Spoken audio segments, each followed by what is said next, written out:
મિત્રો, અગાઉ આપણે ક્લોઝ વિશે વાત કરી ગયા.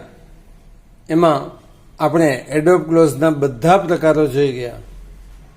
ક્લોઝની જરૂર શા માટે છે એ ત્યારે પણ વાત કરી. ફરી રિપીટ કરી દઉં છું કે ક્લોઝની જરૂર છે કોમ્પ્લેક્સ સેન્ટેન્સ બનાવવા અથવા વાક્ય પૂરું કરો.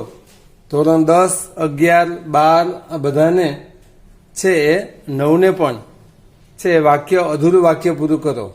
તો મોટે ભાગે ક્લોઝના વાક્યો આવતા હોય છે, એટલે એ અધૂરા વાક્યો પૂરા કરવામાં આપણે ક્લોઝ છે એ સમજેલા હોય તો આપણને વાંધો આવે નહીં.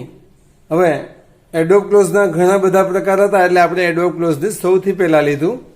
હવે ત્યાર પછી ક્લોઝનો બીજો પ્રકાર છે એડજેક્ટિવ ક્લોઝ લઈએ છીએ. એડજેક્ટિવ એટલે વિશેષણ, જે શબ્દ નામના અર્થમાં વધારો કરે. દાખલા તરીકે આપણે એમ કહીએ કે મોહન, પણ મોહન કેવો છોકરો? તો કે ટોલ, ઊંચો. તો ટોલ ગુજરાતીમાં ઊંચો એ વિશેષણ એટલે કે એડજેક્ટિવ થયું. ગુડ બોય, તો ગુડ છે એ એડજેક્ટિવ થયું. નોટી બોય, તો નોટી છે એ એડજેક્ટિવ થયું.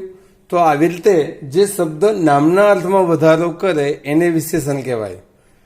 હવે આપણે અહીંયા જોવાનું છે, આપણે એડજેક્ટિવ ક્લોઝ કોમ્પ્લેક્સ સેન્ટેન્સ અંતર્ગત આપણે એડજેક્ટિવ ક્લોઝ શીખવાનું છે.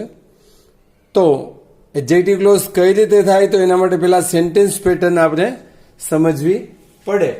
તો સેન્ટેન્સ પેટર્નની અંદર શું છે તો કે સેન્ટેન્સ પેટર્નની અંદર આપણે સામાન્ય રીતે જોઈએ એમ સૌથી પહેલા સબ્જેક્ટ હોય. સબ્જેક્ટ તરીકે કોઈ નાઉન કે પ્રનાઉન આવી શકે. પછીના સ્થાને વર્બ હોય અને પછીના સ્થાને ઓબ્જેક્ટ, એમાં પણ નાઉન કે પ્રનાઉન હોઈ શકે. હવે આપણે એડજેક્ટિવ ક્લોઝ શીખવાનું છે. તો એડજેક્ટિવ ક્લોઝ અંતર્ગત સબ્જેક્ટ પછી એડજેક્ટિવ એટલે આપણે વાત કરી કે નામના અર્થમાં વધારો કરે એ વિશેષણ. તો અહીંયા જો કોઈ નાઉન આપેલું હોય અને એના અંતર્ગત જો આખું સેન્ટેન્સ આપીએ તો એ એડજેક્ટિવ ક્લોઝ થશે. બાજુમાં મેં ફ્રેઝ પણ લખેલું છે. જો બે વાક્યોને ફ્રેઝથી જોડીએ અથવા તો છે એ એડજેક્ટિવ ક્લોઝના વાક્યને સિમ્પલ બનાવવું હોય તો એડજેક્ટિવ ફ્રેઝથી આપણે સિમ્પલ બનાવી શકીએ છીએ. તો સબ્જેક્ટની જ બાજુમાં જ તમે આખું સેન્ટેન્સ આપશો તો એ એડજેક્ટિવ ક્લોઝ થશે, નહીં તો એ એડજેક્ટિવ ફ્રેઝ થશે.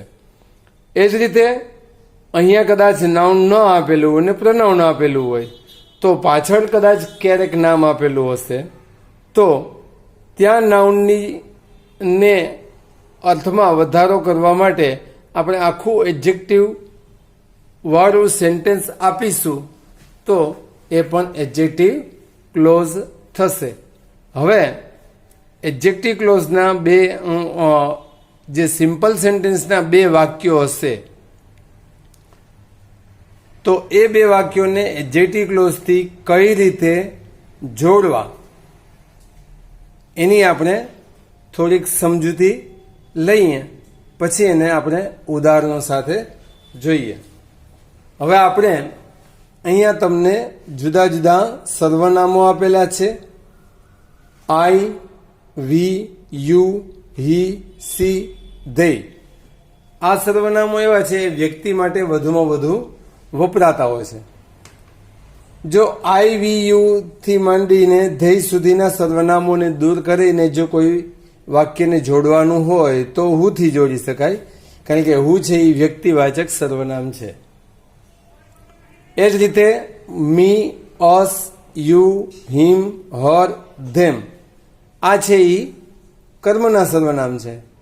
અને કર્મનું સર્વનામ દૂર કરીને જો વાક્ય જોડવાનું હશે તો આપણે એ વાક્યને હુમથી જોડવાનું રહે છે. એવી જ રીતે માય, અવર, યોર, હિઝ, હર અને ધેર એના જો સર્વનામોને દૂર કરીને જો વાક્ય આપણે જોડવાનું થશે તો હુઝથી જોડવાનું થશે, કારણ કે આ બધા સર્વનામો સંબંધક સર્વનામો છે. હવે પછી આગળ, હવે ક્યારેક એવું બને કે વ્યક્તિને જોડવાની ન હોય તો કોઈ નિર્જીવ વસ્તુ માટે વાત કરતા હોય, પ્રાણી પંખી માટે વાત કરતા હોય તો ઈટ અથવા ધેય, ધેય બંને જગ્યાએ લીધું. ધેય માણસ માટે પણ વાપરી શકાય અને પ્રાણી પંખી કોઈ નિર્જીવ વસ્તુ એના માટે પણ વાપરી શકાય. તો ઈટ અથવા ધેય એના માટે વિચ. પણ અહીંયા આપણે ધ્યાન રાખવાનું છે, હું છે એ માણસ માટે જ વાપરવાનું છે અને વિચ છે એ પ્રાણી પંખી કે કોઈ નિર્જીવ વસ્તુને જોડવા માટે, એના વાક્યને જોડવા વાપરવાનું છે. કર્મના સર્વનામમાં ઈટ અથવા ધેમ એની જગ્યાએ જો જોડવાનું હશે તો વિચ. અને એવી જ રીતે કોઈ પ્રાણી પંખી નિર્જીવ એનું સંબંધક સર્વનામ ઈટ્સ અને ધેર છે, એને માટે હુઝ જ વપરાય છે. હુઝની બદલે જો વિચ વાપરવું હોય તો આપણે ઓફ વિચ વાપરવું પડે છે. હવે આ બધા સર્વનામો એવા છે, હુ, હુમ, હુઝ, એમાંથી હુમ અને હુઝ આ બે સર્વનામ એવા છે કે એ બે સર્વનામને relative pronoun with or without preposition, કે હુમ અને હુઝને છે એ વાક્યની અંદર જો પ્રિપોઝિશન સાથે જો કર્મનું અથવા સંબંધક સર્વનામ આપેલું હશે તો પ્રિપોઝિશન સાથે હશે તો આપણે જ્યારે વાક્ય જોડીશું તો with whom, in whom, to whom, from whom, by whom, for whom, through whom એવી રીતે જોડવાનું થાય. એવી જ રીતે હુઝ માટે પણ એવું જ થશે, with whose, in whose, to whose એવી રીતે છે કોઈ પણ પ્રિપોઝિશન છે એ લાગુ પડશે. એટલે અહીંયા મેં આ વસ્તુને અલગ લખેલી છે કે વિથ ઓર વિધાઉટ પ્રિપોઝિશન. વાક્યમાં પ્રિપોઝિશન નહીં આપેલું હોય તો આપણે પ્રિપોઝિશનનો ઉપયોગ કરવાનો નહીં રહે, પણ પ્રિપોઝિશન આપેલું હોય તો પ્રિપોઝિશન સાથે, મતલબ કે પ્રિપોઝિશન છે એ અહીંયા જે આ કર્મના સર્વનામ છે એની સાથે હશે. આપણે ઉદાહરણો સાથે જોશું ત્યારે તમને ખ્યાલ આવી જશે આ વસ્તુનો. હવે પછીની વાત આવે છે, જો એડજેક્ટિવ ક્લોઝનું વાક્ય છે એને સિમ્પલ સેન્ટેન્સમાં ફેરવવું હોય તો એના માટેની એક રીત છે એ એડજેક્ટિવ ફ્રેઝ છે. એડજેક્ટિવ ફ્રેઝ કઈ રીતે થાય તો તમને વાક્યની અંદર ક્યાંક ને ક્યાંક આ ત્રણમાંથી એક વસ્તુ આપેલી હશે. પ્રિપોઝિશન આપેલું હોઈ શકે, પાસ્ટ પાર્ટિસિપલ આપેલું હોઈ શકે કે પ્રેઝન્ટ પાર્ટિસિપલ આપેલું હોઈ શકે. પાસ્ટ પાર્ટિસિપલ આપેલું હશે તો આગળ છે એ આપેલું વાક્ય કાં તો સાદા ભૂતકાળનું પણ હોઈ શકે અથવા પૂર્ણ વર્તમાન, પૂર્ણ ભૂતકાળ કે પૂર્ણ ભવિષ્યનું હોઈ શકે. તો આગળના નામ કે સર્વનામને દૂર કરવાના રહીએ અને ટુ હેવનું યોગ્ય રૂપ એટલે કે હેવ, હેઝ કે હેડ એ જે ક્રિયાપદ વપરાયેલું હોય એને પણ દૂર કરવાનું રહીએ. અને પ્રેઝન્ટ પાર્ટિસિપલ મતલબ કે કોઈ ચાલુ કાળનું વાક્ય હશે તો આગળના જે કોઈ પણ નામ કે સર્વનામ હશે એને પણ દૂર કરવાના છે અને ભેગું જે ટુ બી એટલે કે ઇઝેમાર, વોઝવેલ જે આપેલું હશે એને દૂર કરશું એટલે એ પ્રેઝન્ટ પાર્ટિસિપલથી આપણે વાક્યને જોડી શકશું. હવે માત્ર રિલેટિવ એડજેક્ટિવ ક્લોઝ છે એ હુ, હુમ કે હુઝથી જ થાય એવું જરૂરી નથી. પછી આ સિવાયના પણ એડજેક્ટિવ ક્લોઝ છે એ આપણે ધેટથી પણ બનાવી શકીએ છીએ, વેનથી પણ બનાવી શકીએ છીએ, વેરથી પણ વાક્ય બનાવી શકીએ છીએ, વાયથી પણ બનાવી શકીએ, એસથી કે બટથી પણ બનાવી શકીએ છીએ. વેનવાળા જે પણ એડજેક્ટિવ ક્લોઝ થશે એ ટાઈમિંગનો ઉલ્લેખ કરતા હોય છે, વેરવાળા છે એ પ્લેસનો ઉલ્લેખ કરશે, વાયવાળા છે એ રીઝનનો ઉલ્લેખ કરતા હોય છે. તો આ રીતે જુદા જુદા એડજેક્ટિવ ક્લોઝ બને છે. ફરી પાછી એની સેન્ટેન્સ પેટર્નને સમજી લેજો કે સબ્જેક્ટ તરીકે નાઉન હશે તો એડજેક્ટિવ ક્લોઝનું સેન્ટેન્સ અહીંયા જ જોઈન્ટ થઈ શકશે અને છેલ્લે પણ જો નાઉન હશે તો છેલ્લે પણ એડજેક્ટિવનું સેન્ટેન્સ થઈ શકશે. વિગતે આપણે ઉદાહરણ સાથે જોશું હમણાં જ.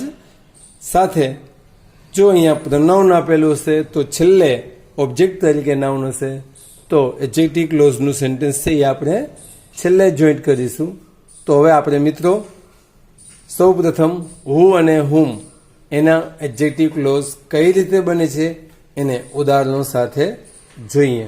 એડજેક્ટિવ ક્લોઝના ઉદાહરણોને આપણે જોઈએ તો સૌ પહેલા આપણે હુ વાળા વાક્યોને એડજેક્ટિવ ક્લોઝથી કઈ રીતે જોડાય અથવા એડજેક્ટિવ ફ્રેઝમાં એડજેક્ટિવ ક્લોઝના વાક્યને એડજેક્ટિવ ફ્રેઝમાં કઈ રીતે કરાય અથવા એડજેક્ટિવ ફ્રેઝનું આપેલું સેન્ટેન્સને એડજેક્ટિવ ક્લોઝમાં કઈ રીતે કરાય એ સમજીએ.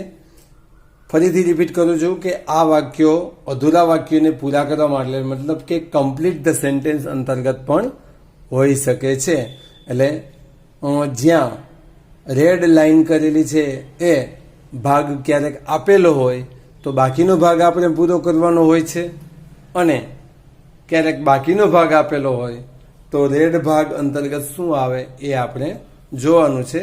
અહીંયા એડજેક્ટિવ ક્લોઝ અને એડજેક્ટિવ ફ્રેઝ કઈ રીતે છે એ આપણે ઉદાહરણ સાથે જોઈએ. First sentence that girl is wearing a red dress. She is my sister. હવે આ વાક્ય અંતર્ગત જોઈએ તો બીજું વાક્ય છે એ સી નો ઉલ્લેખ કરે છે. જો ત્યાં ઈટનું વાક્ય હોત તો રેડ ડ્રેસ માટે હોત. હવે અહીંયા બીજું વાક્ય છે સી ઇઝ માય સિસ્ટર તો સી છે એ ધેટ ગર્લનો ઉલ્લેખ કરે છે. એટલે હવે આ વાક્યને આપણે કઈ રીતે જોડીએ તો ધેટ ગર્લ પછી બીજું વાક્ય છે એને જોડીએ છીએ તો who is wearing a dress red dress કે જેણે રેડ ડ્રેસ પહેરેલો છે ઇઝ માય સિસ્ટર. અહીંયાથી આપણે સી દૂર કરી દીધો. અહીંયા આ ભાગ છે આટલો ભાગ એને આપણે હુ આપી દીધો એટલે એ વાક્ય થઈ ગયું એડજેક્ટિવ ક્લોઝ.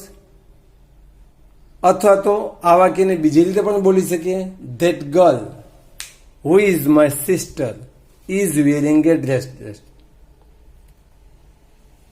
પણ વધારે સારું અહીંયા આપેલું છે એ જ રીતે યોગ્ય રહેશે કારણ કે અહીંયા એક જ નામ છે. બીજા વાક્યને આપણે પાછળથી સી દૂર કરીને આગળ હુથી જોડીશું.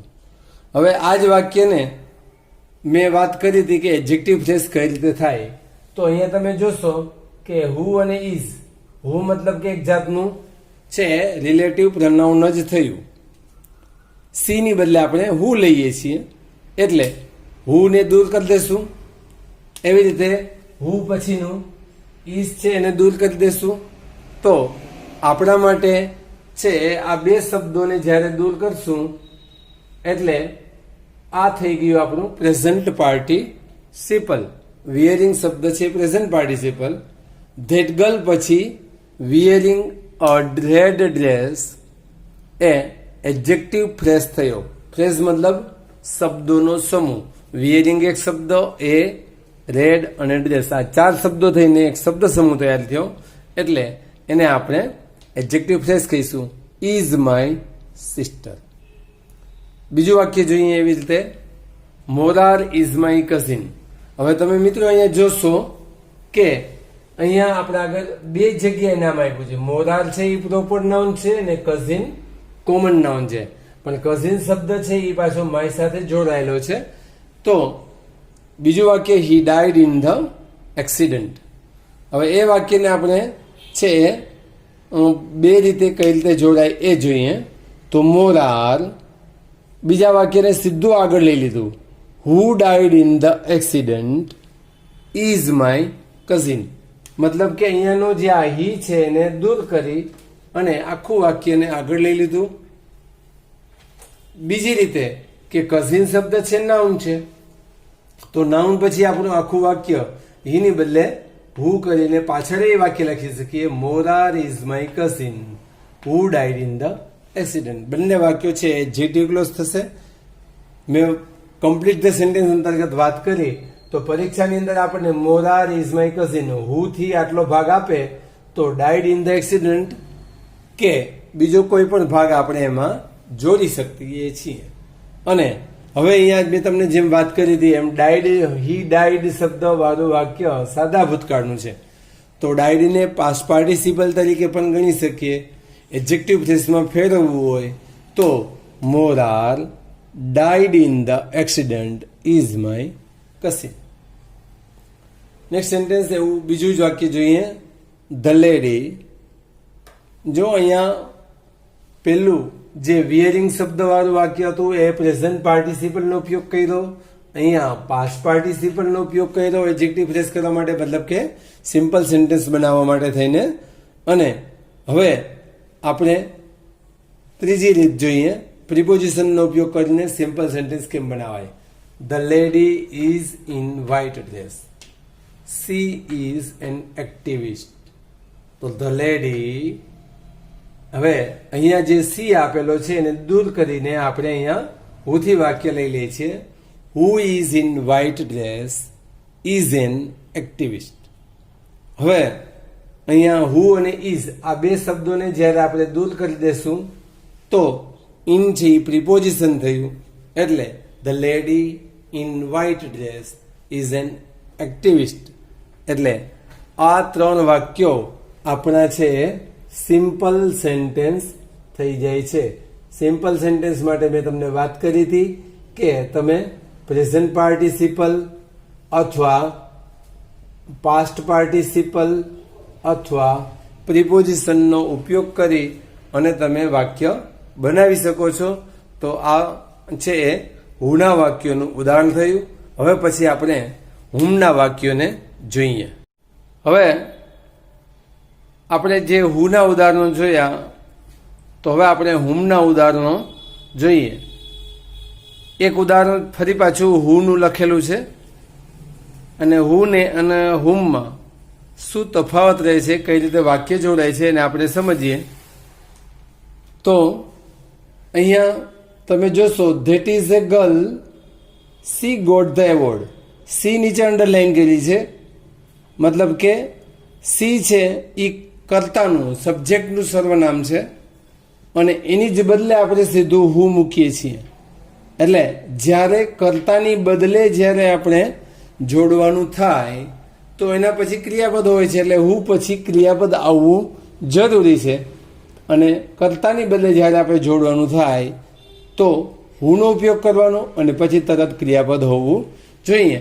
હવે હુમનું વાક્ય જોશું એટલે તમને ખ્યાલ આવશે. તો વાક્ય જોઈએ.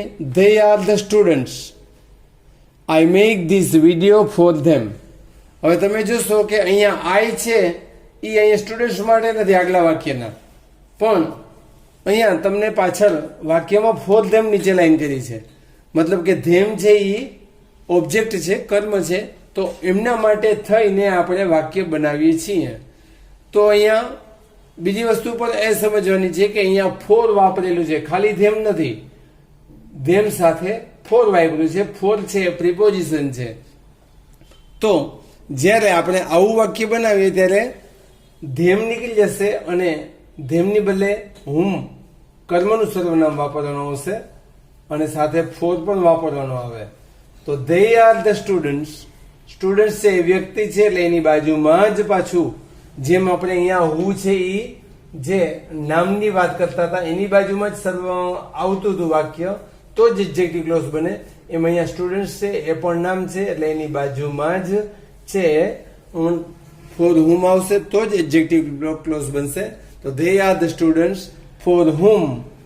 હવે બીજી વસ્તુ એ યાદ રાખવાની કે હું પછી ક્રિયાપદ વર્બ આવતું હતું, એમ અહીંયા હું વાપર્યા પછી કોઈ પણ નામ અથવા સર્વનામ આવવું જરૂરી છે. For whom I make this video. અહીંયા આઈ છે સર્વનામ આવ્યું છે, પાછળથી ફોર ધેમ નીકળી અને ફોર હુમ થઈ જાય છે. બીજું વાક્ય જોઈએ એ જ રીતે. He is the mechanic. તો મિકેનિક છે નાઉન થયું. This cycle was repaired by him. મેં આગલા વાક્યમાં વાત કરી હતી કે ફોર હુમ પછી નામ કે સર્વનામ. તો હવે તમે આ વાક્યમાં જોશો હુમ પછી ધીસ સાયકલ નાઉન આવ્યું, એટલે એવું જરૂરી નથી કે સર્વનામ જ આવે, નાઉન પણ આવી શકે. હી ઇઝ ધ મિકેનિક. હવે આ વાક્યમાં બાય હિમ હતું તો અહીંયા બાય હુમ થઈ ગયું. This he is the mechanic by whom. This cycle was repaired. હવે પછી પાછળ બાઈસ વાળા શબ્દની કોઈ જરૂર નથી. નેક્સ્ટ સેન્ટેન્સ જોઈએ. The boy got the first rank. The principal awarded him. હવે આ બે વાક્યોમાં આપણે અહીંયા પ્રિપોઝિશન હતો કર્મની બાજુમાં. અહીંયા ફોર હતો, અહીંયા બાય હતો, પણ અહીંયા પ્રિપોઝિશન નથી. પ્રિપોઝિશન ન હોય તો કઈ વાંધો નહીં, તો આપણે પ્રિપોઝિશન નહીં વાપરવાનું. The boy whom the principal awarded got the first rank. એટલે જ્યાં whom છે વ્યક્તિવાચક સર્વનામ છે, એટલે આપણે એની જ બાજુમાં જ વાક્યને જોડવાનું રહે. This is the officer. I work with him. હવે અહીંયા ફરી પાછું છે એ પ્રિપોઝિશન આવેલું છે, તો પ્રિપોઝિશન સાથે જ વાક્ય જોડવું પડે. This is the officer with whom I work.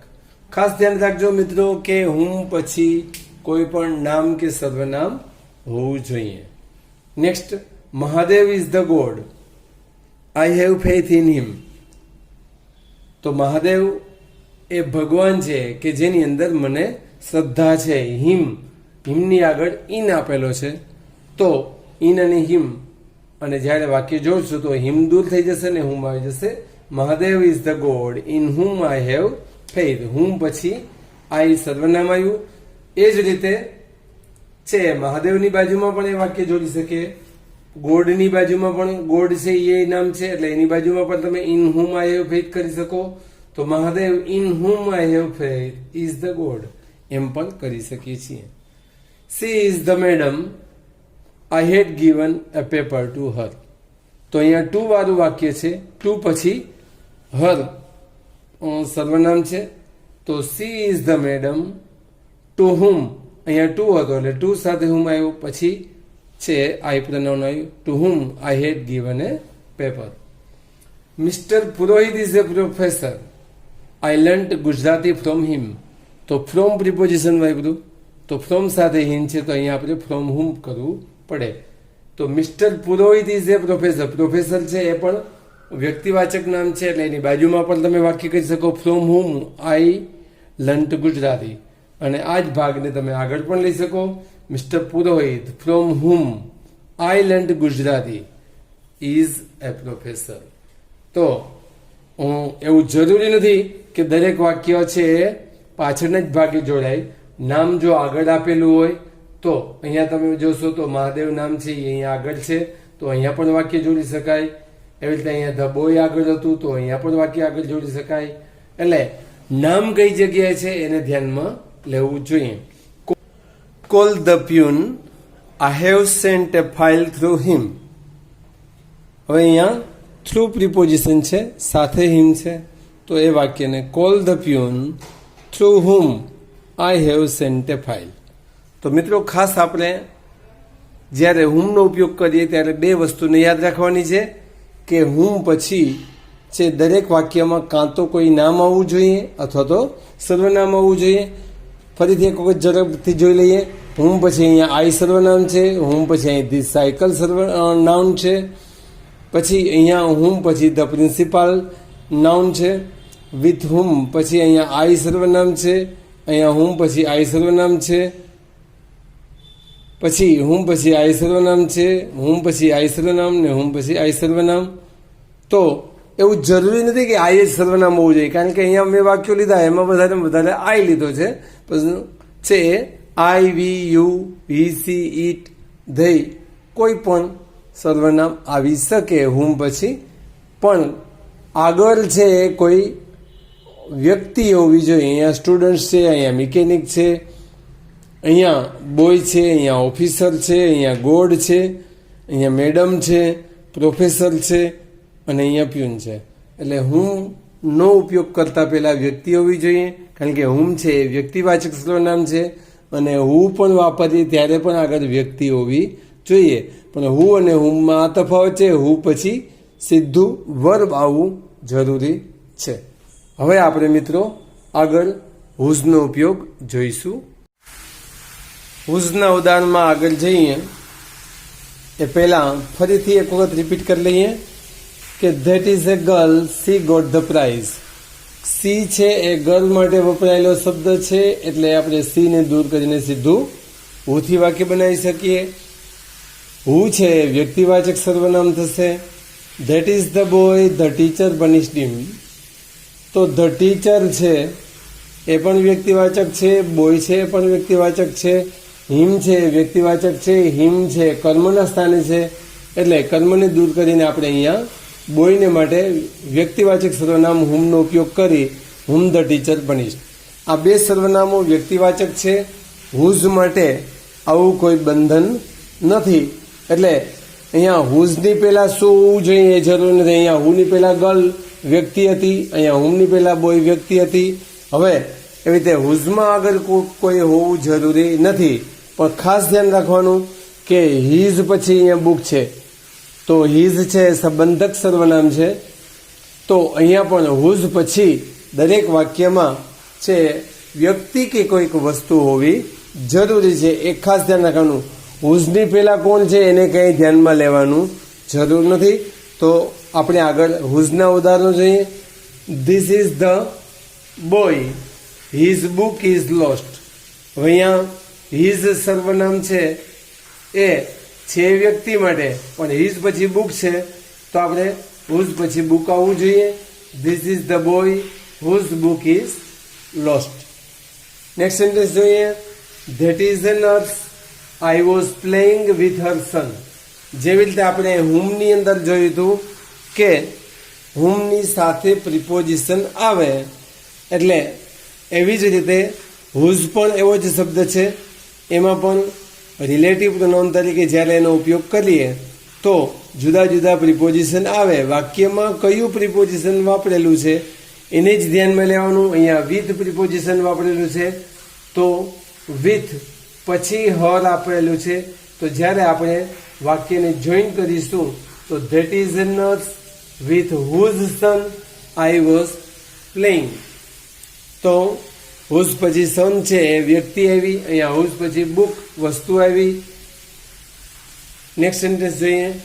Meera is a mayor, Mohan is working in her office.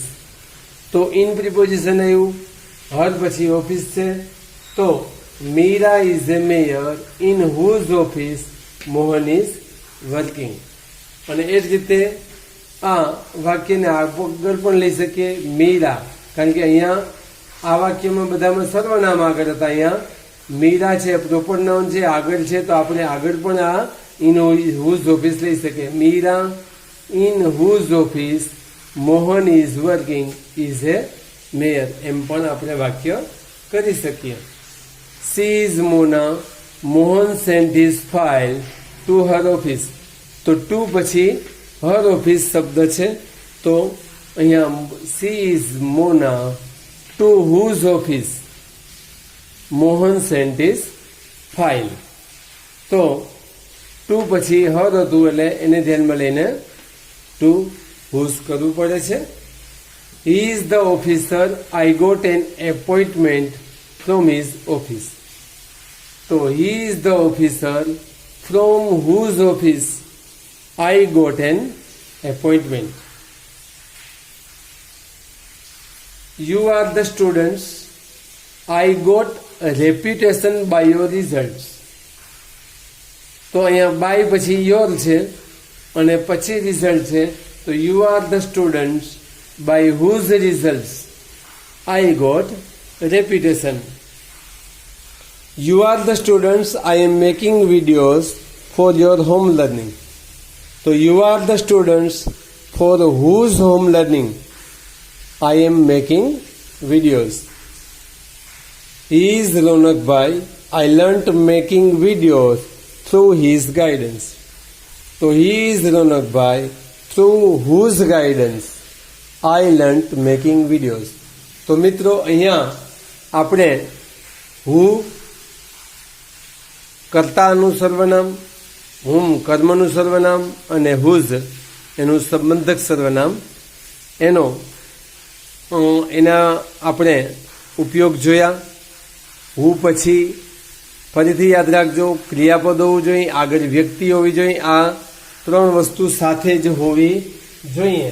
આગળ વ્યક્તિ, પછી જ હું આવે અને પછી જ ક્રિયાપદ આવવું જોઈએ. એવી રીતે હુમમાં આગળ વ્યક્તિ, પછી જ હુમ, પછી કોઈ પણ નામ કે સર્વનામ હોવું જોઈએ. જ્યારે હુઝમાં આગળ કોણ છે એ જોવાની જરૂર નથી, પણ હુઝમાં હુઝ પછી કોઈ પણ વ્યક્તિ કે વસ્તુ, અહીંયા તમે હુઝ પછી છે સન જુઓ છો, વ્યક્તિ આવી, આમાં હુઝ પછી બુક આવ્યું, તો હુઝ પછી શું આવે એ પણ જરૂરી નથી, પણ કોઈ પણ નામ હોવું જોઈએ કે જેની વસ્તુ હોય તો એ વસ્તુ પણ કહી શકીએ, કે વ્યક્તિ હોય તો વ્યક્તિ પણ કહી શકાય. હુઝની પહેલા પ્રિપોઝિશન પણ આવી શકે છે. જો આપેલ વાક્યમાં સંબંધક સર્વનામની આગળ પ્રિપોઝિશન હોય, જેવું કે with, in, to, from, by, for અને થ્રુ, તો આવું પ્રિપોઝિશન આવતું હોય તો હુઝ સાથે પ્રિપોઝિશન પણ આવી શકે. એકમાત્ર હુઝ શબ્દ એવો છે કે એની સાથે પ્રિપોઝિશન નહીં આવે, બાકી હુમ અને હુઝ સાથે વાક્યમાં જો પ્રિપોઝિશન આપેલું હોય તો પ્રિપોઝિશનનો પણ ઉપયોગ આવે છે. હજી આપણે પાર્ટ 2 આનો બનાવીશું એડજેક્ટિવ ક્લોઝ માટે, જેની અંદર આપણે બાકીના relative pronoun that, when, where, why, as અને બટ એનો ઉપયોગ કરેલા વાક્યો જોઈશું. અહીંયા પાર્ટ 1 છે, જેની અંદર ખાસ કરીને હુ અને હુમ અને હુઝ આ ત્રણેય હુમાંથી જ બનતા શબ્દો છે, એટલે એનો પાર્ટ 1 જોયો. Thank you.